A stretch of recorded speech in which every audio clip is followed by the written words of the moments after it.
Sure. Thank you very much, Laura. So, welcome everybody. Great to be here this evening. It's not always easy to come online on a Sunday evening, so really appreciate you coming today. So, yeah, I met Laura back in Taipei, where I was working at the time, and my background sort of I was a member of the IAF. I got certified to be a certified professional facilitator, got recertified. So I found the IAF to be a really good environment to learn about facilitation and get exposed to different processes and different methodologies. And that really helped me in my subsequent career. I've been based in Shanghai now for over 20 years. I've done a lot of work with large corporations based in Shanghai, and in particular, my specialization sort of crosses psychology and leadership development. So the topic today is something that I researched for my master's. It's something I'm a practitioner in this area, and I think it really relates to facilitation. There's a lot of areas that overlap, whether it's emotional intelligence, psychological safety, some of the change processes we can talk about. So, have some questions. If you've got questions about it, love to sort of like hear from you in the chat and sort of be more than happy to address those as we go through the conversation. So, great to be here. Thank you. Yes, and I'm imagining tonight to be a dialogue not only between Warwick and me, but amongst whoever is online. So if we can check in by clicking the chat box and your name and where are you joining us from today, and maybe a line or two about yourself, that would be really helpful. And throughout this evening, if you have any questions that you would like to ask or any resonance statement or stories, just feel free to type into the chat so that we can incorporate whatever insights that got emerged. All right. So let me start by saying that the reason why we are here together is that we met a few weeks back. Well, Warwick and I don't usually meet, but somehow he said hello to me in the LinkedIn, and we started the conversation to reconnect after so many years. I think we also met in the Korea conference, right? In the Korean conference and in the different occasions. So we decided that since we were both in Shanghai, we should come out and have a lunch together and catch up. So while we are catching up, this topic came up, the psychological capital, and it resonated with both of us. And I think it began with Warwick sharing his journey to go to UK to learn about occupational psychology. So maybe we can start there to bring everyone to the origin of why we talk about this. Yeah. So Warwick, tell us more about your journey. You muted. You're unmute somehow. Yeah, absolutely. I think I do a lot of work with leaders, and the environment that they're operating in is an environment that's complex. It's a changing environment. I'm sure everybody on the call is sort of familiar with these kind of environments. And from someone who has a background in psychology, I used to see a lot of change projects taking place inside organizations. So companies, they launch a change initiative or they'll launch a cultural change, and it'll run, they'll put resources behind it, they'll roll it out, they'll do internal communications, and it's hot for 6 months, maybe a year. And there might be some benefits, there might not, but sort of after about 18 months the company's on to the next thing, whether that's a change of leadership, it's the next hot thing, it's sort of the next sort of like new shiny object. So many change projects really never saw the benefits, you know, come out, right? You just don't see the real promise of the change projects. So I was looking at it in the sense of like, how can you make these change projects more effective? And one of the things that came out when I was looking into psychological capital is this idea of change fatigue. And if you talk to companies now, if you talk to leaders in companies today, they're just exhausted with change. They're Yeah. just so it's like constant change all the time. And no matter who they bring in, a different consultant, a different facilitator, the challenge is still the same. The people, Oops. Warwick, you are frozen somehow. Maybe the internet.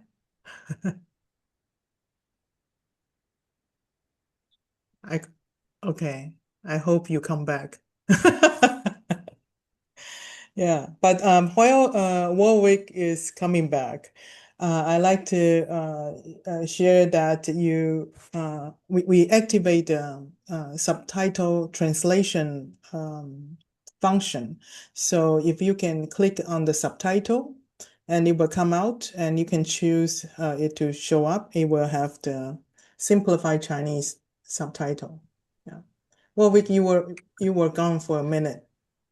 yeah, no, I was just saying, like, so the change fatigue, made me look at things in a different way. And that's where psychological capital comes in because, psychological capital is looking at people in the sense of people have resources. And when you're sort of constantly changing and constantly switching, it depletes people's resources to actually be able to engage with change.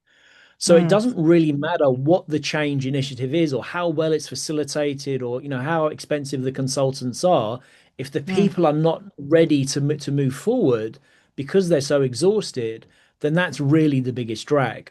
So the other thing that I'm really interested about psychological capital is that you can have interventions that meaningfully make a difference in a very short period of time. So, Yeah. Fred Luthans, we'll talk about, the researcher Fred Luthans, but he, made these interventions on psychological capital that made a real difference.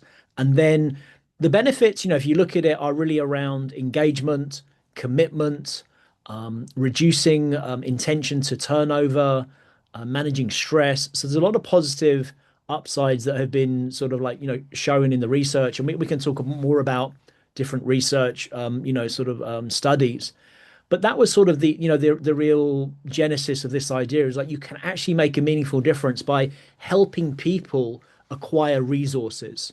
So it's sort of Mm. separate from personality because companies are always doing personality assessments and this assessment and that assessment, but you can't really change personality, right? What's the link between that and performance? Whereas with psychological capital, you could start to see more of a link to performance. And I think that's really like the area that I'm interested in is it can actually make a meaningful, measurable difference. Yes. And then from there, I have a lot of resonance regarding to the fatigue to change. When you're talking, I was thinking about one of my client when they are introducing one time growth mindset to the Yeah. team, Mm. and the leader asked everyone to be more ambitious and go for a more ambitious goal, and people are feeling the tiredness and the fatigue, and then they came up with this term called 麻痹指数 in Chinese, say that how much they are already so numb about this terminology. And Mm. in the Mm. beginning, it was they are trying to resist, but then the second stage is they go numb and say, okay, I don't hear it anymore, and it's not inspiring anymore, and whatever you say, we will do. So become that kind of state of mind. So I think that really is something that I think would resonate with a lot of people today. And the other thing is that the intervention, the how short or long the intervention need to be, and where we leverage to actually get results so that the group can actually transform into a more positive state. I think that is also a very important question to explore. Yeah. So from there, I'm just wondering, out of my own curiosity, in the field of occupational psychology, what is the study about, and what did you get from your time in UK? Yes, I did my master's in London, and as I was working in China at the time, I actually did my research in China, and I was conducting it with in particular people leaders, Mhm. and I was looking at all the because psychological capital is obviously you can measure it on an individual level, on a team level, on an organizational level. So we were looking at it on an individual level, but mediating it through different types of support. So you can have support from the organization. Your company gives you resources, your company gives you a Mm, budget, company like helps you. You can get support from your manager. Sort of like, sort of a very mm, direct, sort of like leader support. And then we also looked at family support as well. Like you can get, mm, support from outside of the organization. And in mm, each of those areas, psychological capital, fully mediated those particular types of support. So it just showed that, people who are high in psychological capital are much more able to make the changes that we're asking them to make. So rather than mm, sort of focus on the change itself, you actually focus on building up that person's resources. And again, there's different mm, ways that you can do that. There's the psychological capital itself, and we can go mm. into the full areas of that.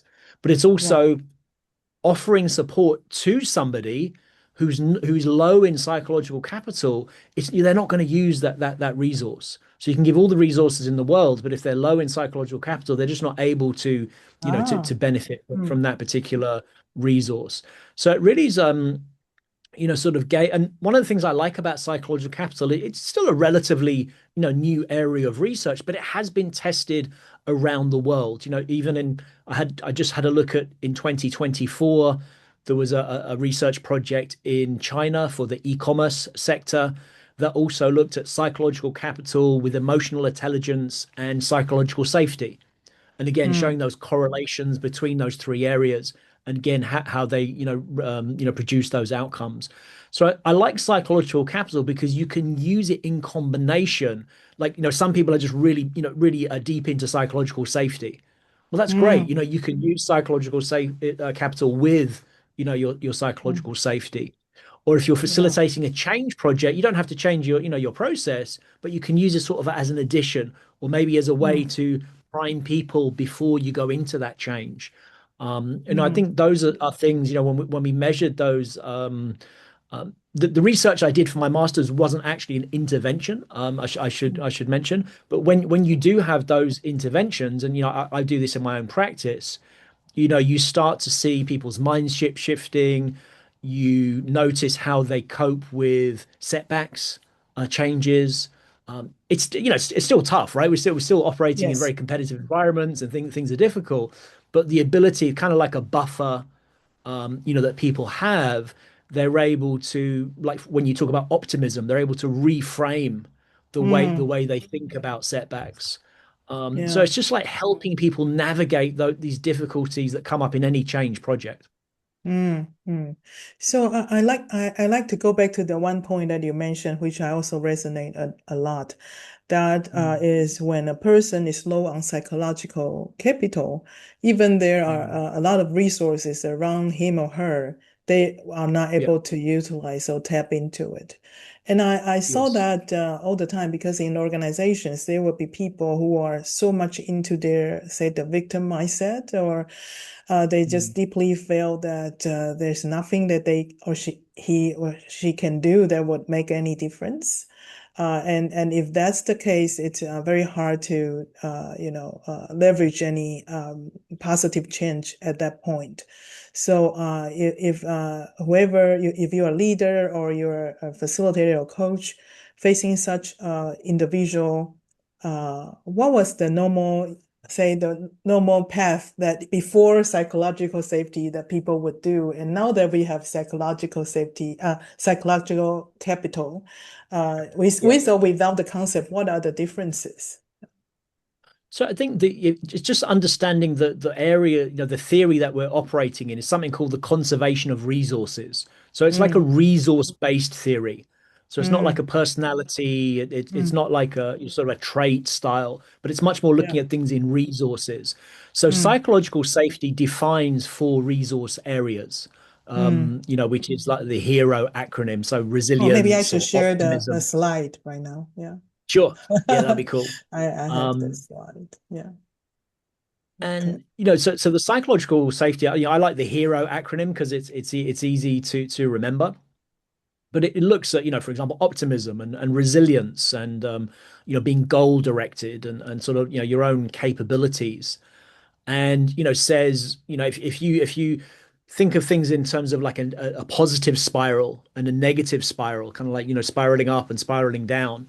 So when you're building up these four areas, um, and sort of this is a good slide here. So the big finding from psychological capital Fred Luther's was that these are not individual resources. These are it's like the sum of the gains. So it's like when you measure these improvements, it's like, 1 + 1 = more than two. And Mm, and that's sort of like the real finding that Luther's is really keen on. It's like these are four strengths. And you could say, like, Larry's mentioned, yeah, you could have strength based, or you can have like some other approach. But it's like these in combination sort of like leverage other areas. So that's why, this particular area, I thought it was quite interesting, because you can work on resilience, and there's been a lot of talk in the last few years about resilience, but you shouldn't be working on it in isolation. You should be working on it with those other areas. So, for mm, example, if you work, you talk about resilience and that helps people bounce back from setbacks, mm, that's okay. But then sort of people get into a very reactive mode, and it's quite stressful, and they always feel like they've got to, kind of keep going. But if you actually work with optimism at the same time, you're helping them reframe how they're encountering difficulties. So they're able to sort of like think about setbacks in a slightly different way, which does link mm, to things like growth mindset. mm, So I think the challenge is sort of like, people inside corporations, people do get burned out on terms, mm, resilience and then psychological safety. And then it's like there's always a popular topic that sort of gets mm. misinterpreted inside organizations. Yeah, yes. So I think what we're trying to say here is like, I would talk to an organization and say, well, look, if you're going through a change process, the change process is probably great. The facilitator is great, whatever the framework is, or the business strategy is probably great. But how are you helping people through that journey? Training alone, like giving people more knowledge or more capabilities, is not enough. And you're, Mm, you're sort of really helping them work on their own individual resources. And what a lot of the research finds, and in particular what my master's found, was that the key factor is really the psychological capital of the team leader has a mm, leveraging effect, has a sort of like a mm, much greater impact than the other sort of areas of support. Now, again, it's something we know, right? We know that managers are important. We know that team leaders are important, but actually it gives us something quite targeted to look at. You can sort of look at, mm, well, what is it about, this particular leader? What area of their psychological capital is high or low? And then you can help that leader to be a better team leader through change as well. So leading others through change. mm. So I think it just gives some nuance around, how to attach this to other areas of change and development. Yeah, yeah. And while I'm contemplating this hero model, since we've talked, I think Yeah. the connection between this and say appreciative inquiry and the field of positive psychology, I think this is also defined to be in the field of positive psychology, right? Yes. Absolutely. Is Yeah. very highly correlated. And when Mm. a leader tap into methodologies like appreciative inquiry that actually have people go back to the peak experience of maybe having hope or being Mhm. optimistic about Mhm. like the past peak moments Yeah. they can use that energy to recreate a future potential image of success. So I think this has a lot Mm. to do with the everything is sort of connected, but this gives another piece of the puzzle. Yeah. So Yeah, absolutely. And that's sort of, yeah, yeah, yeah. go ahead, Laura. No, you go ahead. No, I was just going to say that, the PCI, the psychological capital intervention, did things exactly as you just described. And Yeah. what I like about some of the interventions, so take optimism, Martin Segelman's field, he has a very simple framework, like an A B C D E framework, to just take people through a process of like reframing that mm, difficulty and then sort of like mm, producing that learning outcome. So rather than saying growth mindset, be positive, be happy, which optimism is not. It's mm, not like just about being happy and grinning and bearing it or just being positive. That's not what optimism is. It's actually how you process or how you interpret events. mm. That's really the difference. But Yeah. I have another page. I think it would be helpful if you can help the audience today to walk through the four elements in more details. Are you still with me, Warwick? Oh, I think the internet also still gets in again. But here I have another page on the hero model, and for each element, it has more details. And I think if you can Google this, you will find the details. But the other day, when Warwick is walking me through these four elements, I think he has a fantastic way to describe what it is and what it is not. So I think that would really help us understand this element because if we only understand by the word, it can actually become really superficial. Yeah. So Warwick, can you mm, take us yeah, through the four and tell us what it is and yeah, what it is not? yeah, sure, sure. Yeah. So again, I'm assuming that people on the line are probably, practitioners and sort of like Yeah. relatively sophisticated. But, what often happens in corporations is the words get popularized. So let's start with optimism, right? It's a word that has a general, if you ask the person in the street, they have a definition of optimism and they'll say like being happy and being positive and seeing the bright Yeah. side, which it's really not, right? It's really about how you interpret setbacks. Mm, Optimistic people, they can look at something, they can slow down the reaction so they can sort of acknowledge this is where the self-awareness comes in. They can acknowledge what's my reaction to that, what's my belief, why do I think this is an adversity, why do I think this is a setback? That's a belief that I have about something. And then they can say, well, mm, what's the consequence of that? And then they can sort of start thinking about how do I reframe that into something. So an optimist is someone who looks at a setback as temporary mm, and external. Optimists mm, don't internalize setbacks. They look at it as external. They mm, say this is a an external setback and it's temporary. It's going to change. A mm, pessimist will say this is a permanent setback and it's internal. It's because I'm terrible, I'm not good, or whatever. They'll sort of like beat themselves up. And every time you beat yourself up, you're sort of like down that negative spiral of resources that mm, we were talking about before. So just by reframing, optimism can be really helpful. mm, Resilience is again, it's a word that's sort of come up, in recent years. People using it a lot. The last 5 years, we've probably all been tested in our mm, resilience capacity. Um, and I think it is definitely something that is important, but I think it's often meant to mean things are going to be really, really difficult. So mm, just grin and bear it, and just get through it, and sort of toughen through it. Which I think is part of it. It is about that sort of resilience. Wow, there's a very good definition there. Thanks, Xu. But it's also about like sort of being a bit more proactive and thinking about how do you recover? What's your recovery process when you're really tired at the end of the day? What are you doing to recover? Are you exercising? Are you meditating? Are you getting away from screens? Are you making sure your sleep?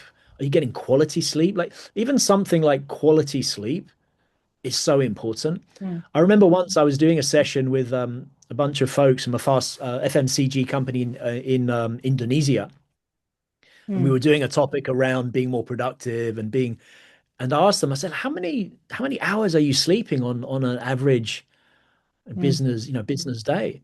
And they were like 4 hours. It was like 4 hours and 5 hours and 4 hours. And I was like, my goodness, all you have to do to be more productive is just sleep an extra hour more, like get up to 6 hours.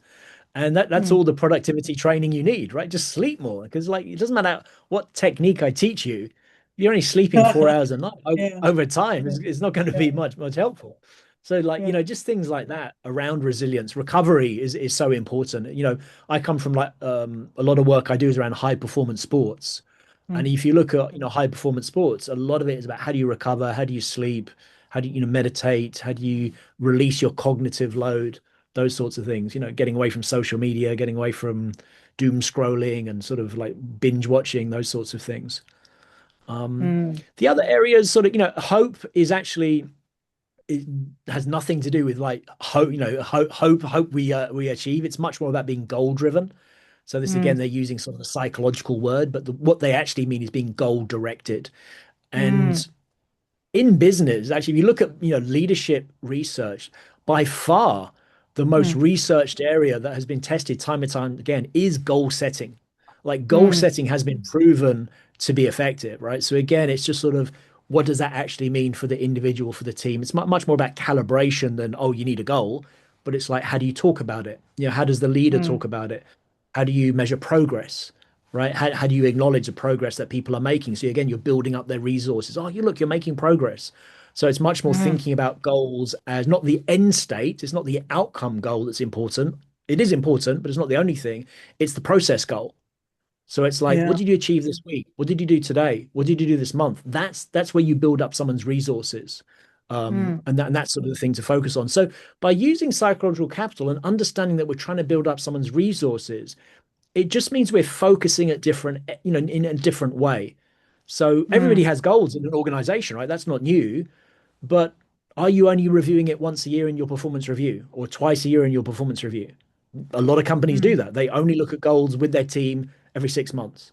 Well, mm, could be a different approach to help with that. And the efficacy is much more about, I think probably here there's a lot of work that we do around competency, around skill development, um, basically people's confidence to get things done and their capabilities yeah, in that area. I think that one's probably a bit more well known and a bit more covered.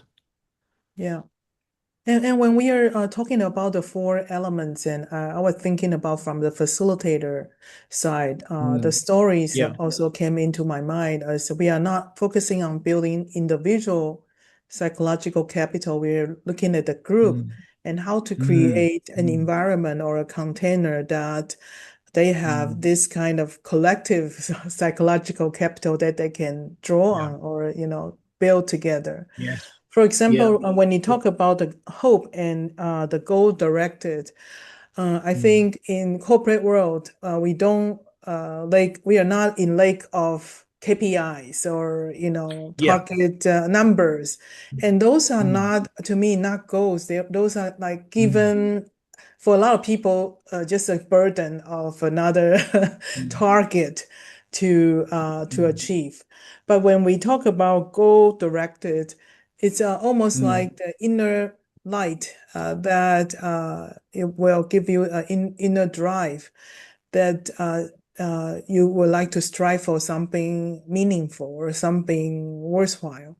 And that's what facilitation do, that when we take Mm. the group and they were given a number for sure, but beyond the number, they need to collectively have the image of success painted. That's something that they are motivated and they are aspire to go to. And then when we have that insight, they come back to the question of, okay, where do we need to, if 3 years later we need to get there, then Mm. where do we need to go in a year and in 2 years' time? And then what is your contribution to that? And then if they can have that conversation, the goal directed sense will come from the sense of collective interdependence, and that gives another Mm. layer of the hope will come from there. Yeah. Yeah, because it's often overlooked in organizations because organizations are so focused on goals, they're so focused on KPIs, they're so focused on, running the process, whether it's multinational companies or local Chinese companies here, they're very, very task focused. So what you're talking about in particular, you'll see it from the team leader. So the team Mm, leader that recognize, yes, I have to hit my KPIs, but also there's a human being behind here that I'm trying to develop and yeah. trying to sort of like help them be their best. It's Mm, those leaders that then can. The interesting thing is though, because when you talk to leaders about this, they get worried because they're like, well, look, I have 8 direct reports. If I do all mm, this support that you're telling me to do, I'm really worried because I'm just going to take all my time on helping people, right? That's kind Yes. of the mindset a lot of people have.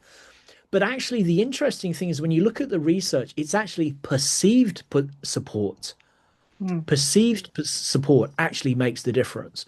So mm, part of it is, yeah, my team leader is there, they're encouraging me to grow and to develop, and they're saying they're available. But it's like when my team leader says they're available to support me, that offer of support, that perceived support, is enough to keep me going.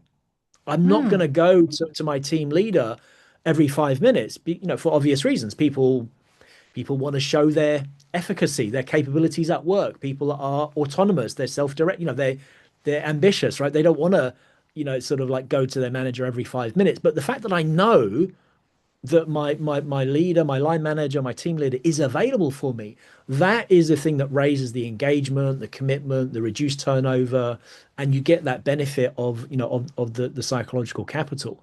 So there's little mm, nuances here that when the way you introduce these and the way you sort of set them up, with the leader and the team, that can really make a big difference. And hopefully people enjoy their work a lot more as well as a result, right? Because you're right to say that this is under the umbrella of positive psychology, mm, and positive psychology is very much about helping people be there. It's about not well-being but well-working, right? It's people enjoying mm. themselves at work.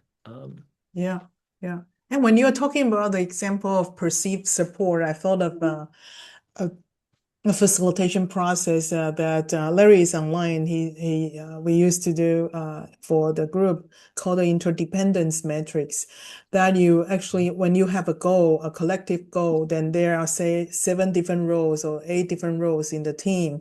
How do we contribute to that collective goal? There will be tasks that only certain role can do, and when they do, Mm, then when they write it up, then they circle around. We do gallery walk to add to the charts about other people's expectation. But most importantly, by the end of that gallery walk, each role will be able to say the challenge that they will be facing if they are to do all the prioritized items there and the support they needed from the whole group. mm, Then the whole group mm, start to mm, write post-it notes about specific things that they can do to help them. mm, And I think, with or without the future follow-up, the sense of perceived support is really high there. They get like a mm. full wall of post-it notes of all the support they will be able to get from their team. Yeah, So I'm just resonating with what you just shared there. Yeah, yeah. It's a nice process. It's a nice yeah, process. yeah, yeah. And any other stories that you can tell us from this hero model? Yeah. I think one thing just to sort of take a step back and recognize is that a lot of the benefits of this, if you're sort of hearing what's been said, a lot of it is really about that clarity, that Mm, communication, that clarity of communication that is really important. So Anita, you just asked in chat, what are good goals? What do they look like? mm, Um, so ultimately they're things that are, you can use smart acronyms, you can use, different ways of setting up goals, but ultimately they combine task elements. So in other words, like deliverables, KPIs, and emotional elements or motivational elements or things that are important to people. mm, So, for example, if you're setting a task, a goal, and it's really clear, but it's so easy for me to achieve it, then I don't feel like my efficacy is being tested. I mm, start disconnecting. Now I'm getting my negative spiral is coming. I'm getting a bit bored. I'm getting a bit that now my thought about my thinking about the work is changing. Maybe my optimism is going down. So, if things are too easy, that can be bad as well. So the customization that Laura was talking about is so important. So when we go in and work with teams, different people on that team need different things. Some people love autonomy, and when they're autonomous and taking things on, then they feel that they're at their best. But other people just really enjoy camaraderie and sort of like, connecting with people and having that sort of shared, can I just bounce back and forward with somebody? So I think, when we work with teams, we use psychological capital, but we also use, I use career anchors quite a lot. Edgar Schein's work into career anchors in terms of like, or even a process like Laura just described, just where you sort of say, what support do people need? What is going to motivate them? And I think that those are the sorts of things that a good team leader will do. So a good goal to me combines that human element as well as the deliverable Mm, element. That yeah, that's the challenge, I think. Mm. yeah. And while you're talking, one other concept came to mind that could also support Anita's question is when Peter Singi talked about creative tension in the fifth discipline book, that whenever you set a goal, the goal needs to maintain a creative tension. The one on the one that he used the rubber band metaphor, right? One of Mhm. your Mm. finger is on the current standing point, and the other Mm. finger, with the rubber band stretched, is your image of success, and then the goal need to really maintain the kind of tension that so that when you let go, it will bounce forward. So that is Mm. a question for the team to answer when they are collectively creating their vision together. Yeah. All right. So yeah, efficacy. Yeah, that term actually brought up a story that I had with my client because in the beginning the challenge they face is the confidence that of a Mm. certain group of people. They need to play a very important role, and the role cannot be simply defined by a competency model.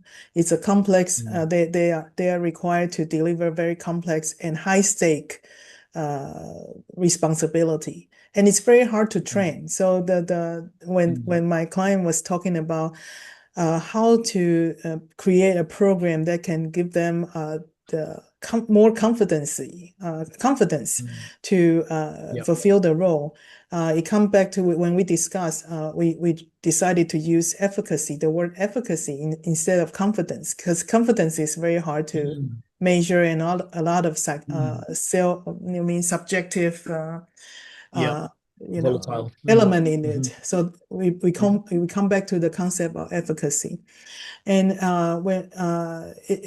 when we explore it further down, the skill, knowledge, capability, when it's very complex, it actually takes the role modeling or the process of appreciative inquiry really helps to have Mm. the current role models to be Hmm. interviewed, and Mm. they are able to engage into the dialogue of exploring the positive course of whatever needs to happen in the real case world, and then they develop the whole program based on that. It's like an Mm. evolving process. It's not like a traditional training process, but through the dialogue with the high performing current people in the job, they have that dialogue and appreciative inquiry and the understanding the discovery process of the positive course, and then they build the program accordingly. So it's a Mm. evolving and unfolding process, which I really appreciate. And finally, they are able to get the whole group to uh, match themselves up to the higher state. And it's Mm. still ongoing, but I'm just thinking about when you think of a group that's lack of confidence, then you need to come back Mm. to the Mm. deeper root and try a new way other than define a traditional competency model. Especially Right. nowadays, a Yeah. lot of my Yeah. clients they are against competency model for some reason. Oh, okay. Yeah, Well, I yeah, think, one of the important things is, competency models can be helpful. I mean, I think anything that defines behavior, is helpful. The problem is, from my experience and doing assessments, is competency models are not really defined that well. And yeah, yeah. companies mix up intentions with behaviors, and so Mm, we're not going to mm. get into all that today, but that's the problem with competency models. They're just not Yes, used that well or defined that well. yeah. But I think the important point when you just listening to what you were saying there is to get the most out of the efficacy is really on an individual level, right? Because Mm, when somebody, and this is where we would use maybe with appreciative inquiry, but sort of taking that sort of coaching mindset as well, Mm. is have that person acknowledge, what have you done in the past that is, similar to this, or, somewhat connected, or, you're having them identify their own resources that they've used in a past, complex change situation, or put them in where you've been uncertain about, with what you're going to do. You're putting them into that situation where they have been successful in the past, and you're then asking them to extract what were those resources, skills, capabilities, competencies, strengths that they've used that help them forward. And then you're sort of bringing that like top of mind and sort of saying, well, okay, well, look, what can we do now to move forward, knowing that you've done this before? How do we move Mm. forward? And I think your process would probably help with that as well, just on a team level. But Yes.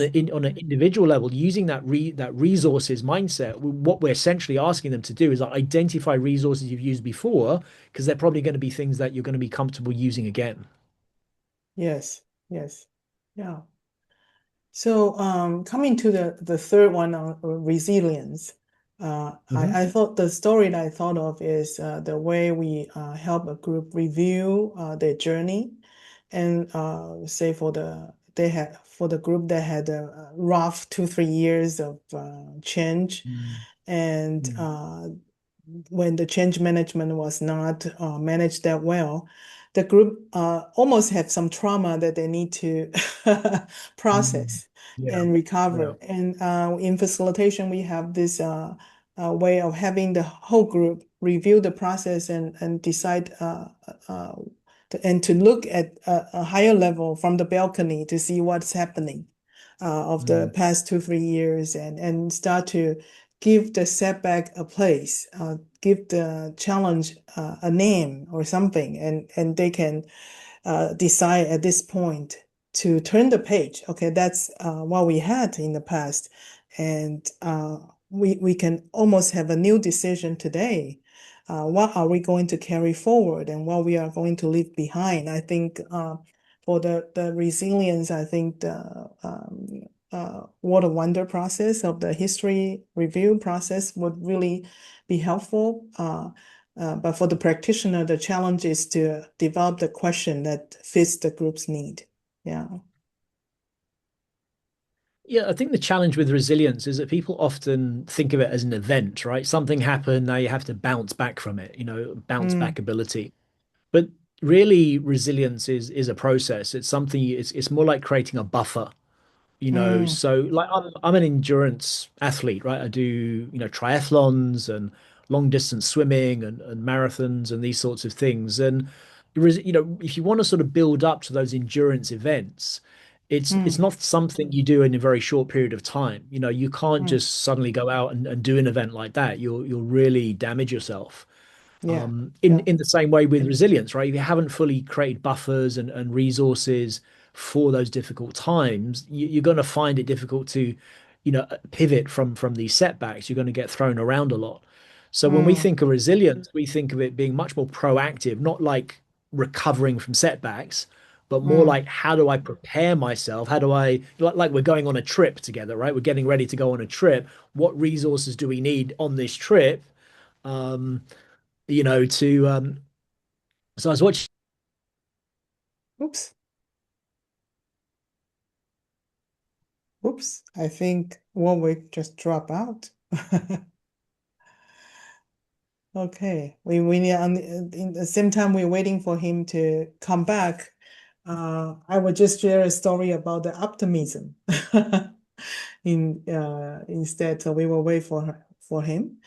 Um, so in the field of optimism, I think of when we are doing facilitation, if we only have the current standing point and the vision, it's not enough to have people feel everything is possible. Outcomes are possible. So I think for the group, it's really important to have the space to do prototypes, to be able to talk and create provocative propositions together.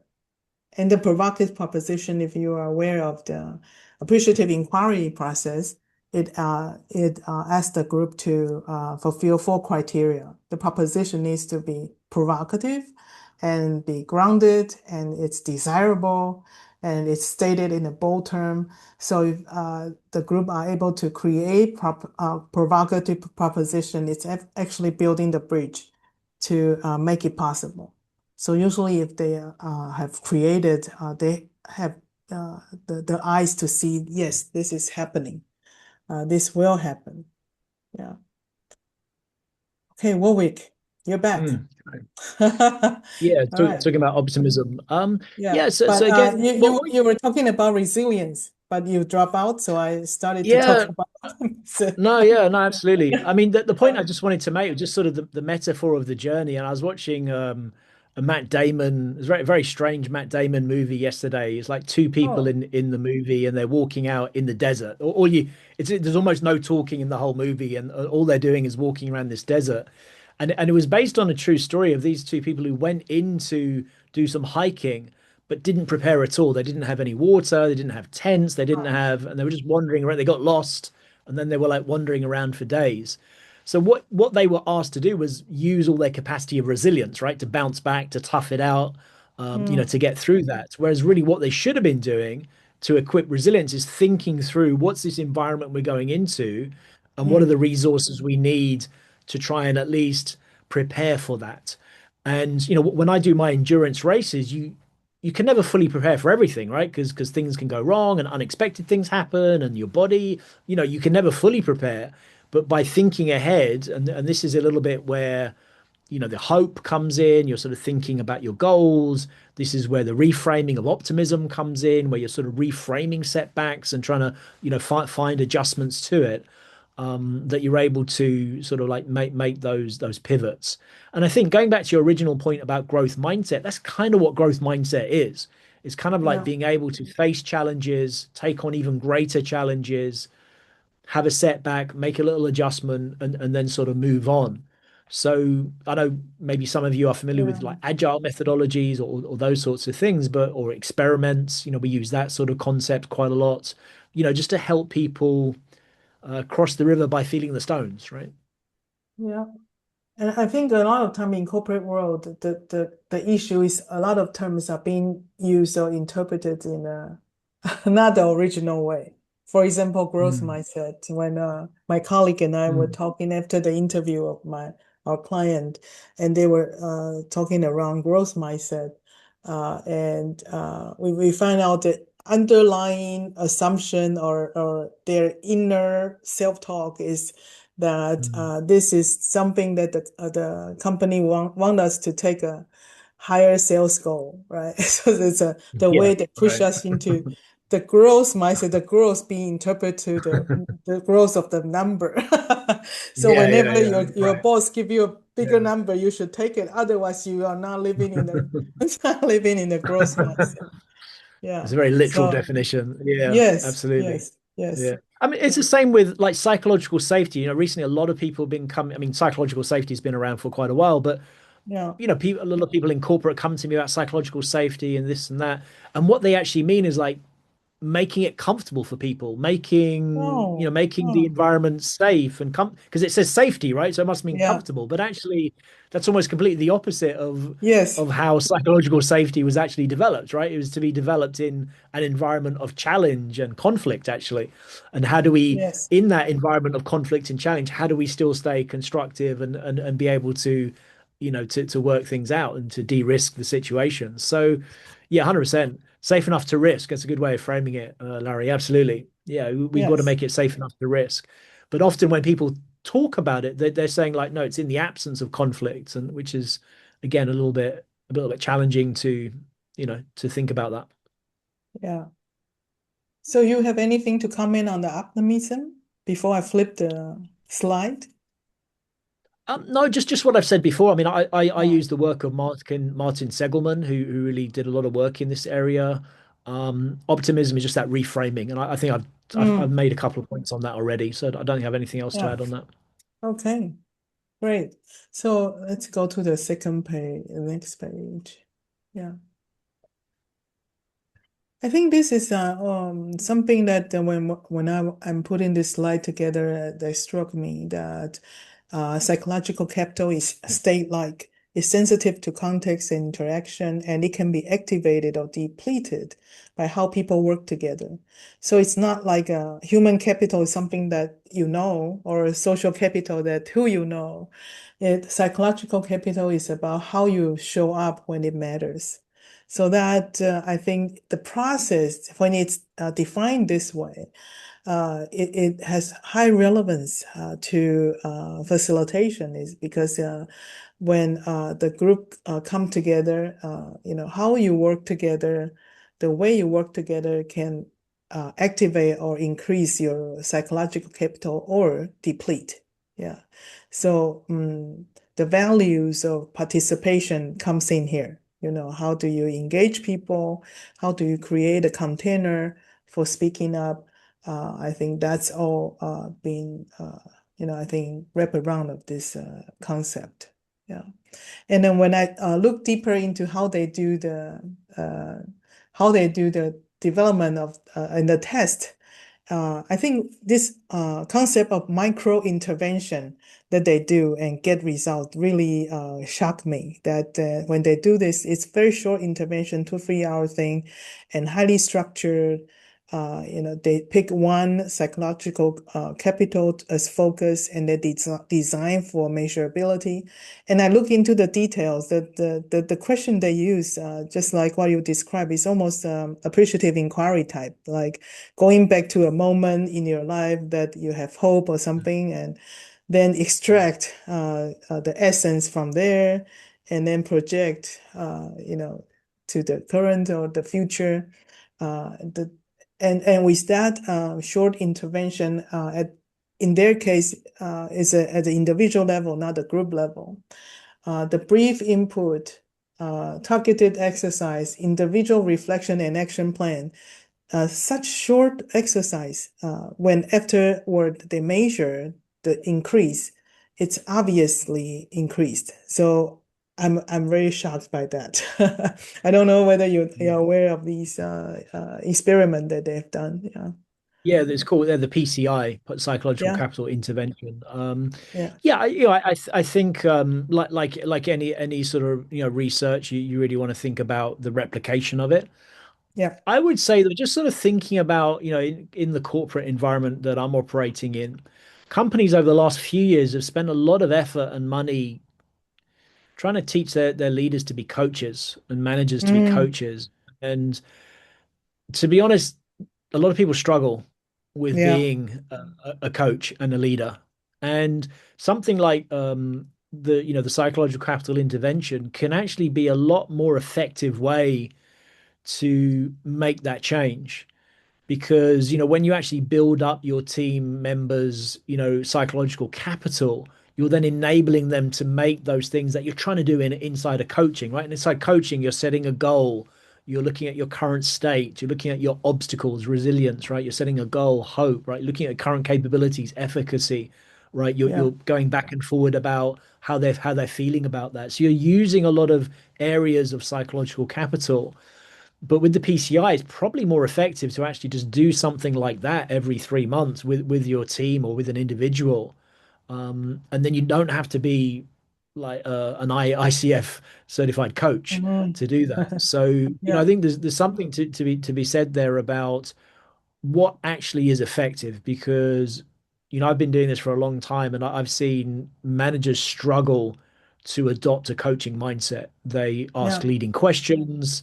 They, Yeah. they ask manipulative questions. They tell people what Yeah. to do. They don't really ask them. So they're not really coaching a lot of the time. They're guiding and directing. So, I think something like this can be, and alongside that, can actually be a way to really help managers and leaders say, look, here is actually something you can do, maybe in a coaching conversation or maybe with your team, that is actually going to really buffer them and build them up to move in that direction that everybody's trying to go. So I think that is sort of the real interesting thing about psychological capital, the intervention side. It is malleable. Psychological Mm, capital is changeable. It's not like a personality, which is kind of fixed. mm, And it's something that can be measured. And the sort of the PCQ is a Mm, very validated 12 question survey that you could use over a period of time to actually measure that as well, on individual mm, and team level. yeah. Yeah. Yeah. Yeah, I resonate with a lot as I'm also leading my own company team, and I'm also the director for the nonprofit. I think the challenge of being a coach or a facilitator and at the same time a leader is because Yeah. we have different hats, right? In the leader hat, we Yes. need to Yeah.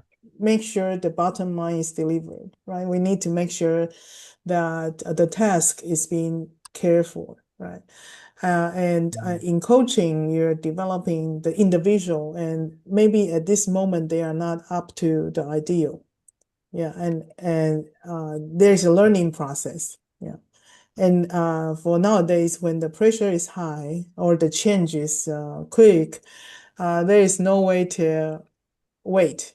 Yeah. So I'm just Mm. listening to this one with my client the other day. Said that I'm here in this new position, and to be frank, I cannot just replace these members, although I think they are not Mm. 100% to Yeah. my Yeah. standard, and Mm. how I just need to make the best use of them. Yeah.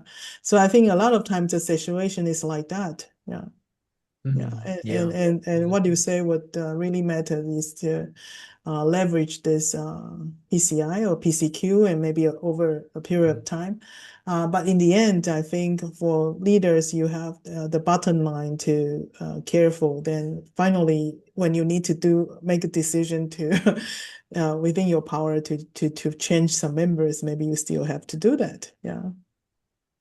Yeah, it's an interesting point, isn't it? And sort of made me think of like, what do you need in a leader to be enable you to take that approach, right? So, if people on the line do work in, emotional intelligence or psychological safety or, positive psychology, that sometimes it's really the mindset of the leader that is quite that's the challenge often because they enjoy the control or they're just sort of a bit more directive or they like to be really hands-on.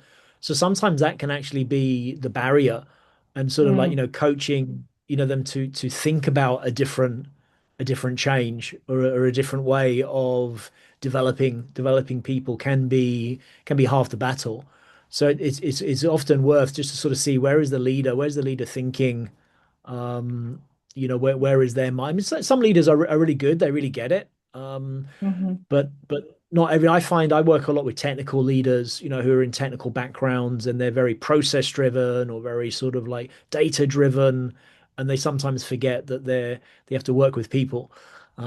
So I think that's kind of the trade-off that's particularly right now with that AI change that's going on right now. You're seeing you know a lot of we're in China, sort of like the China speed and the real rapid changes, and the adoption is so quick right now that the mm, changes are breathtaking. I think mm, that's really going to impact the way people are thinking and feeling over the next 6 or 12 months. So things mm. like this, think about the resources of your team. I think are particularly important when they're faced with very confusing and challenging environments, which are heading into right now, or we're in already. Yeah. And Mm. I'm curious, as you mentioned that you work with technical leaders, how do Mm. they take this concept? Because I also work with technical leaders in the past. What's your take Yeah, on that? yeah. Are they open to this concept? And you know, Yeah. what's your It's experience? it's Yeah, yeah, so I don't talk too much about psychological capital being under the umbrella of positive psychology, or I don't talk yeah, about emotional intelligence. I think when you start bringing up words like that, then sort of yeah, data-driven people feel it's a bit, yes, a bit fluffy.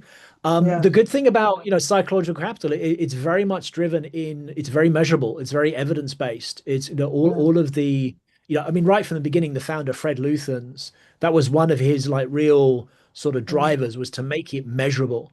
To really yeah, make like the change measurable. That was a big part of his philosophy. And if you look at all these research papers, that they're all sort of like showing and measuring the change.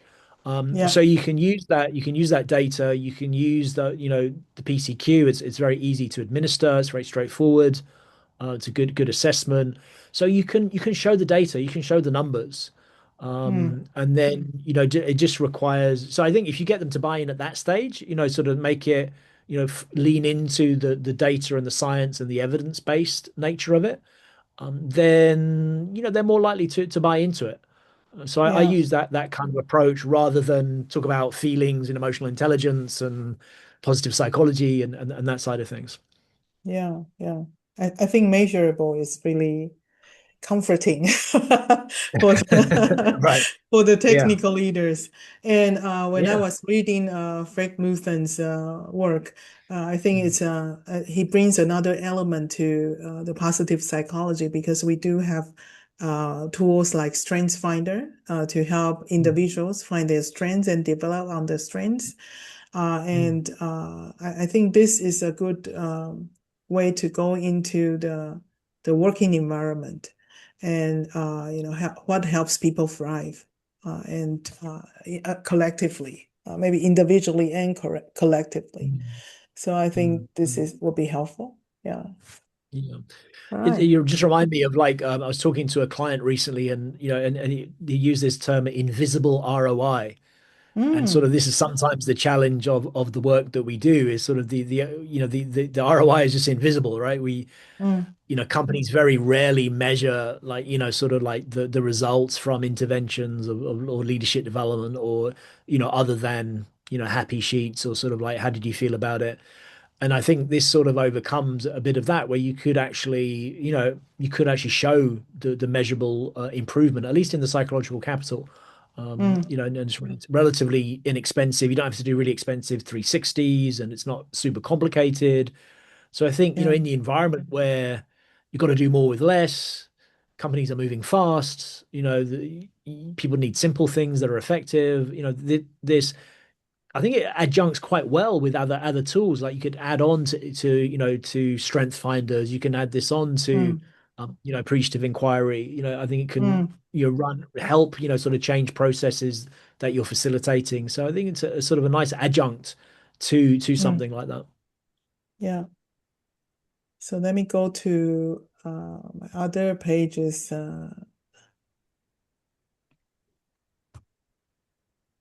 Yeah, so I think this is when I'm getting ready for this. I think the question that emerged in my mind, if psychological capital is state-like and context sensitive, then the key question becomes what kind of space, conversation, and processes that activate it. So Mm. I like to just put this question here and maybe to have a conversation with whoever is online, and Warwick, we can think about this and have a dialogue, and Mhm. maybe examples from or stories that we have as a group. Yeah. Yeah. So if possible, if you can, everyone, can you turn on your webcam and we can talk about this a bit? Yeah. Anyone have any thoughts so far on the Any discussion? thoughts? Mm.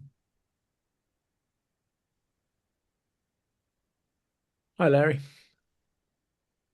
Hey, Larry, Hi. Hey, good to see Yeah, great to see you. you. thoughts, ideas, processes,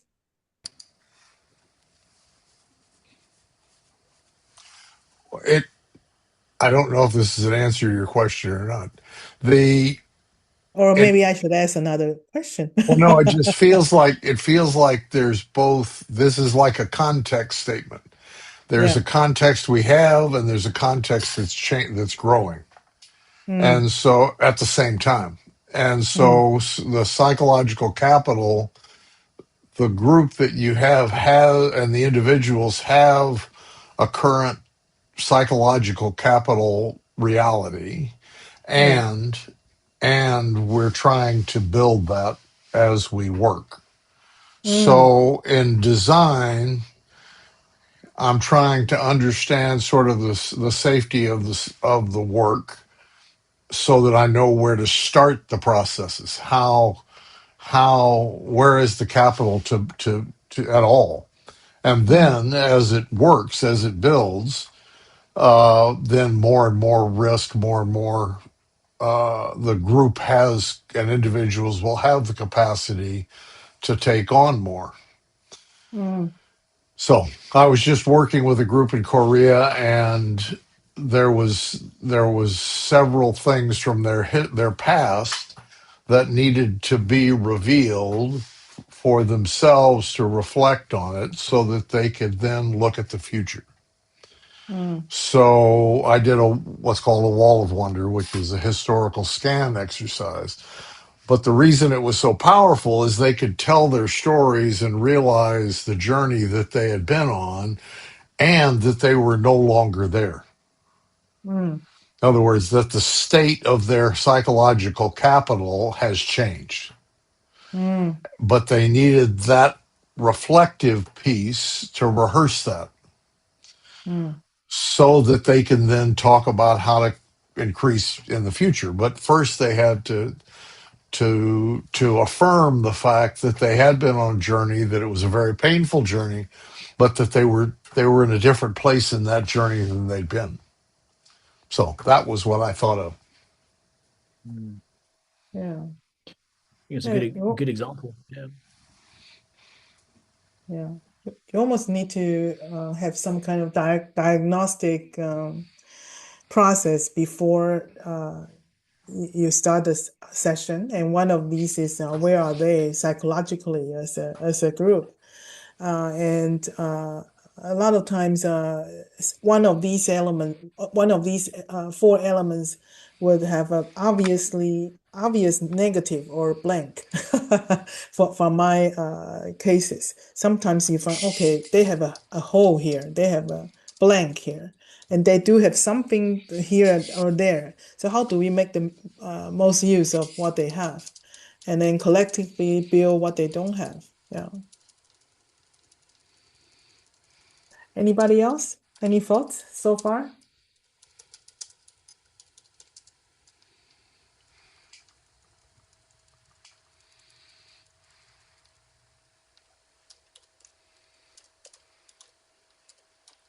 We have many experienced facilitator online. We have Cao Shu, we have Dongning, are you here? We have Cao Dai, Becky, people from Taiwan and China. Nita.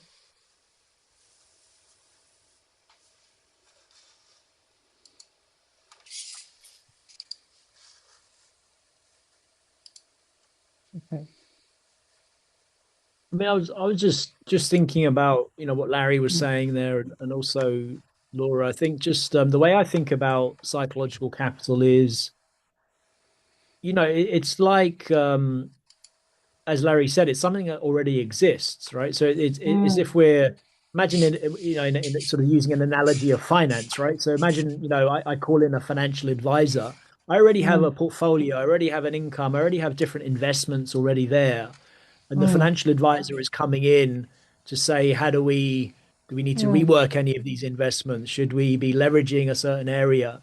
And I sort of see mm, psychological capital in the same way because we have a range of resources already.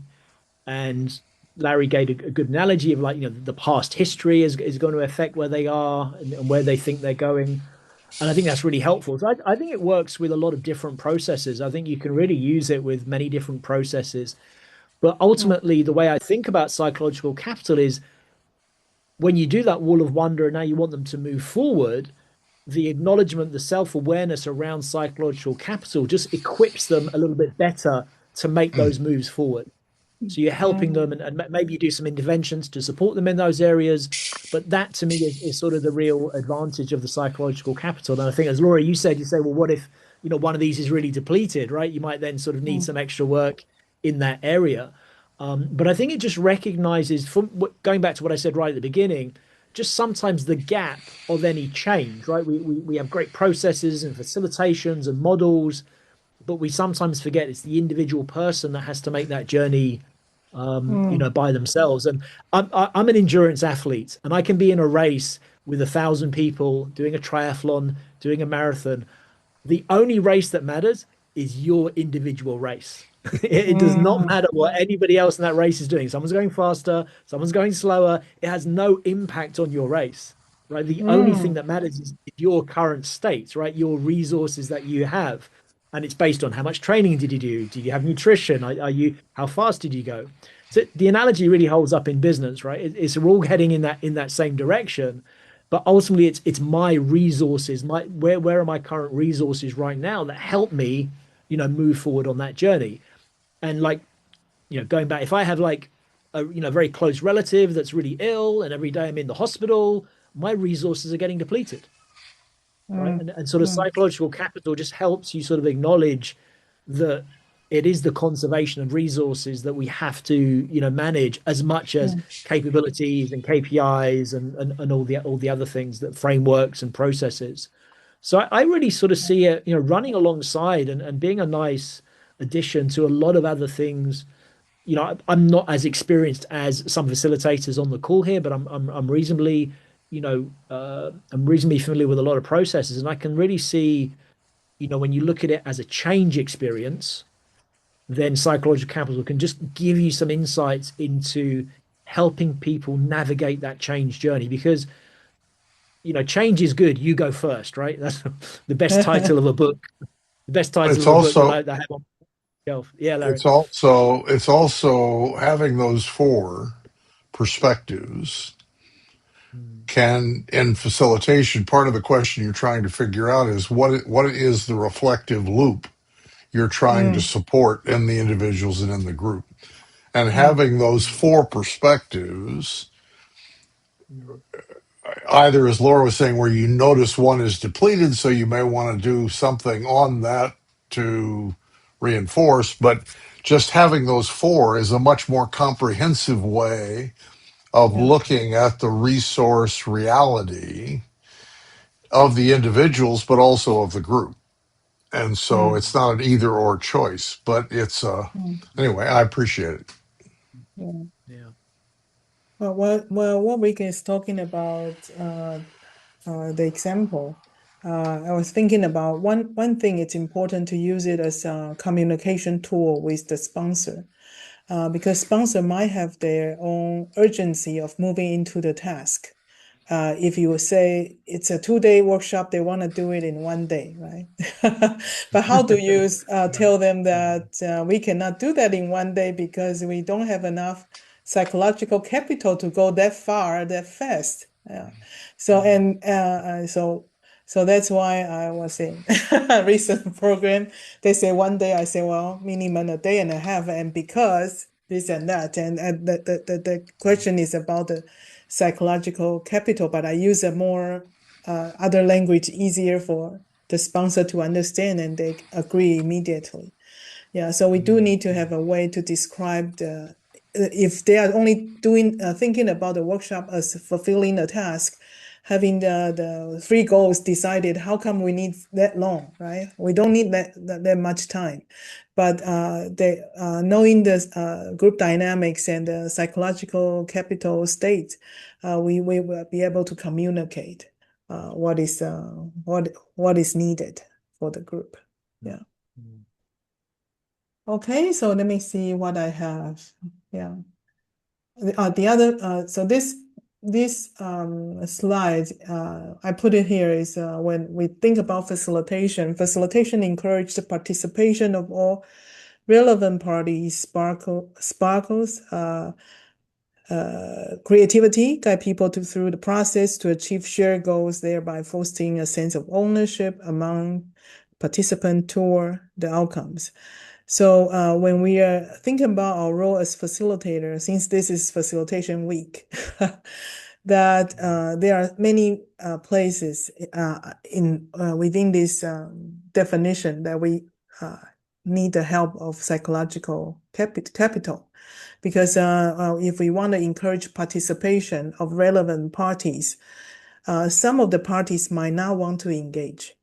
They might not want to engage because they are not there. They might not be able to utilize the resource that's available in the group because of their current state.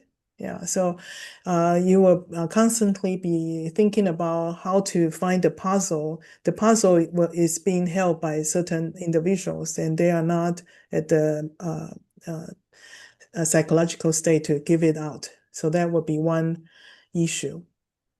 And I think if the whole group need to go toward creativity or innovation, it require a very high psychological capital state, right? That it's already beyond the psychological safety to speak up, but they need to build on one another and to be able to create something together, generative dialogue, etc. I almost imagine this as a degree of different degree of psychological capital enhance people to do the group to do different things. Yeah. So I'm just contemplating this afternoon while I'm thinking about this topic. I think the definition of facilitation could give us some thoughts. Okay, and then here are some of the takeaway for the leaders and facilitators when I write down something, and maybe this is my version, and maybe Warwick can add your thoughts. Mhm. One is to before you design solutions, diagnostic work being done, you need to take a look at your psychological resources of the group, and especially if the group is facing some failure or setback help the team reframe their experience and learning, and not only working on the identity. Then after the workshop, the leader must contain the space. I think facilitator need to work closely with the leader. If we come in from external, we intervene for a day or two or for a period of time. But when we leave, the leaders are the people who have the direct influence of their psychological capital state. Yeah, and they need to hold people accountable. Uh, the people might be committing something but not doing something the next day, and how will be the leader be accountable or help people accountable? So I think those are some of my thoughts. Maybe you have other thoughts, but the other. Um, the yellow box is I'm reflecting on my own leader role because I think it's not so easy for the leader, right? You're under pressure. If you only think about making decision, and the decision is only about task, then maybe you're missing something important. So the emotional and psychological direction of the system also need to be considered. All right, so that's my thoughts. Warwick, anything from you? Yeah, I just sort of maybe deep dive a little bit on the under pressure, because I think that's something that we Yes. can relate to. We're sort of seeing in companies now, people are got to do more with less. They're under pressure. There's a lot of demands, and I think that's where a resource approach can be really helpful, where Mm, you're actually equipping people with resources to meet whether it's clarity under pressure, right? So a lot of, the way to overcome this as a leader is actually just being clearer. So we talk about mm, hope as being goal directed. Was how clear are you with your team in terms of what you expect from them? It's not a mm, conversation you have once, right? This is like a looping conversation you'll be having with your team. You look at high performance sports, they don't just talk about goals like once a year or once a quarter. There's like constant thing that they're talking about all the time. So clarity, right? How clear are you? Because when you're under pressure, when you're under stress, when you're not getting sleep, your resources are depleting and it affects your cognitive ability. Your IQ goes down, right? Your ability to perform under pressure is really eroding. So you have mm, to really help people buffer that. What are we doing with our team to equip them for this environment that they're operating in every day? It's very stressful, it's very demanding. I don't need to tell you, particularly those in China, like the last couple of years have been rough. It's been tough. Like companies have mm, been really, really struggling the last couple of years. It's getting a little bit better now, but it's still demanding, right? It's still very demanding yeah. for people. So anything we can do, I think, to help them manage that, like Laura says, on a day-to-day basis, right? We come and do an intervention every now and again, but this is something they should be doing on a daily basis. You don't train 4 times a year for a marathon. You got to run every day, right? You got to run 5 times a week, right? You got to build this out every single day. So I think when I think about change and habits and sustainability, that's something you have to make it easy for people to do. If it's not easy, then people don't do it. If you give them another task and it's difficult, they don't do it because you're adding more demands, right? So these kind of interventions, why they're micro interventions, is because a micro intervention, it's easy to do, it's quick, it's simple, it's a Mm, habit. I don't need to spend a lot of yeah. time or effort to do it. That's the only way you can sustain change in a very demanding, high pressure in. Oops. Still with us, Warwick? I can't hear you. Larry, can you hear me? I can, but I'm muted.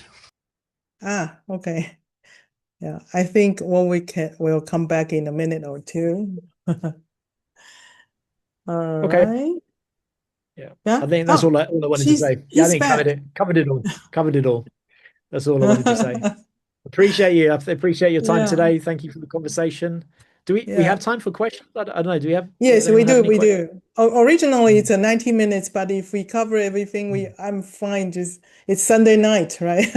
I just have one yeah. last slide that Mm, it says psychological capital is not built in crisis, but in ordinary moments.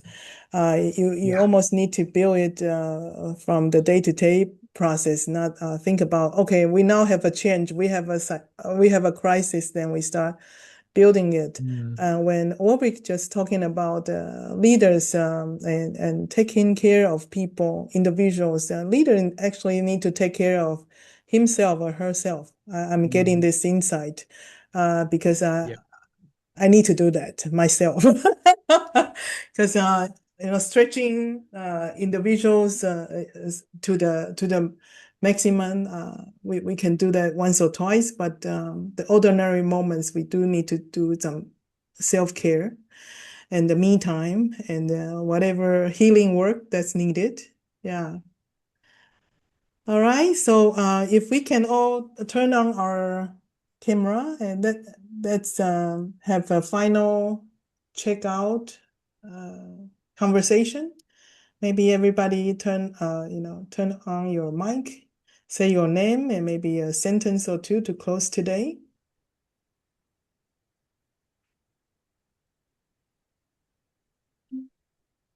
So I'm going to point at people and you can point to the next person. I will point to Shuyu. Okay. Okay, my sentence is try to eat well every day and Okay. say something nice to yourself. Okay, this is Sui from Taichung. And Mm. I will point to Larry. Um, what question am I answering? My answer is practice 5 times a week. What's how it works? uh, I rode a bike around Taiwan a year and a half ago, and so to prepare for that, every at least 3 or 4 days a week, I got on a bike and rode. And so it's the same here. It has to do with how do I look for those for each of these 4 areas? What do I need to do for myself? And what do I need to do for others that will build that capital every day? Yeah. And I would call on Dante. Yeah, and we can speak in Chinese 啊，要讲中文的也可以啊。All right. So first of all, thank you for Laura to bring me in on last minute. So somehow I didn't know I need to sign up that. I thought it's just a link. So I joined the very last minute, and it's good to learn this new concept. I thought psychological capital is something like psychological safety. So I'm in the first 5 or 10 minutes, I'm still getting my head around what does that mean. But I think Warwick, you're doing a pretty good job to explain that, and coincidentally also do marathon triathlon. So you're using the Oh, analogies that can really resonate me, and I think that's something we need to practice. I also agree with Larry. Yeah, we train for marathon. We run 5, 6 days. That's really something I will need to practice a lot. I'm considering myself a newbie. I'm in the role of becoming a hopefully someday facilitator, and Laura is really some role model for me. Thank you again. And I don't know much about the people, but I see the screen. Ladies always turn on the video, so maybe you'll be the one who follow to share your thoughts. Lady, please. Thank you。不过我的英语不是特别好。好，没关系，你讲中文，我帮你打字在那个对话框，他们可以看。OK，谢谢老师。是这样的，我今天非常荣幸通过在线的方式听到4位老师，关于心理资本的一个分享。我觉得我幸亏去年没有去上这个课程，因为有企业找我去上这个课程，我才知道是说，其实第一个让我对这个心理资本有了非常深入的理解，第二个呢是我看到了心理资本跟引导之间的关系，让我对引导也好，然后引导技术对于企业在更软的方面的帮助有了更深入的理解。我觉得今天晚上的分享非常的棒，非常的丰盛，也给了我非常好的思路。谢谢。OK，好，找下一位。Next. 那就 Becky。And Becky is responsible for the communication channel among top managements and common staffs. So employees cannot ask any questions to the top management, and the top manager cannot, answer the questions raised by the employees. Will give some common answers. So, how to build the general staff's psychological capitals? Yeah, it's a question I'm thinking about. So thank you. Okay.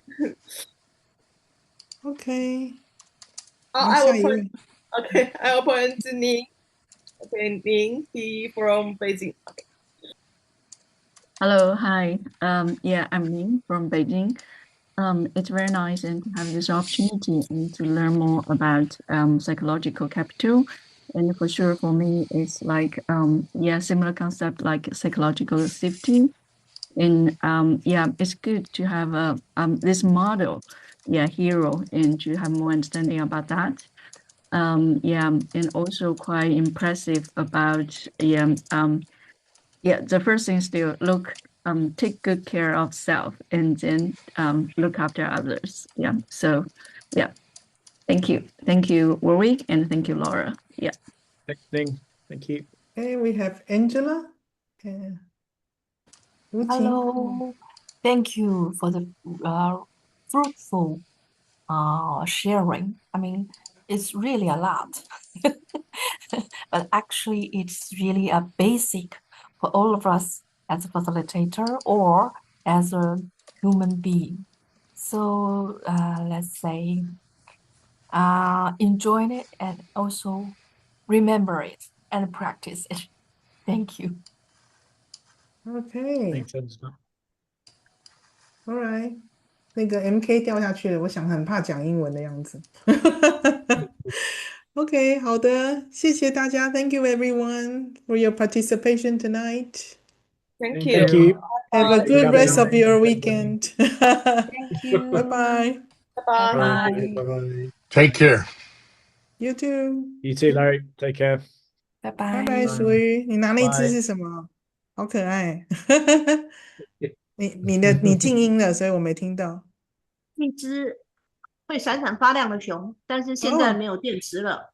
我觉得就 OK。 是很像这件事的 symbol， 你要有一个 big heart， 你要去养，然哦后你就会 shining， 你就会闪闪发亮。So Warwick, Sui said that's the symbol of our topic today. You need to have the heart, and then you need to care for it, and then it will shine. Nice. I don't have Nice the metaphor. battery, so it's not shining now. Yeah. Yeah. So we need the batteries, right? We need the resources and energy. So I'm going to charge it by the learning for today, so it's going to be shining. Lovely. There you go. All right. Great. Good night, Appreciate it. everyone. Yeah. Bye-bye. Thank you.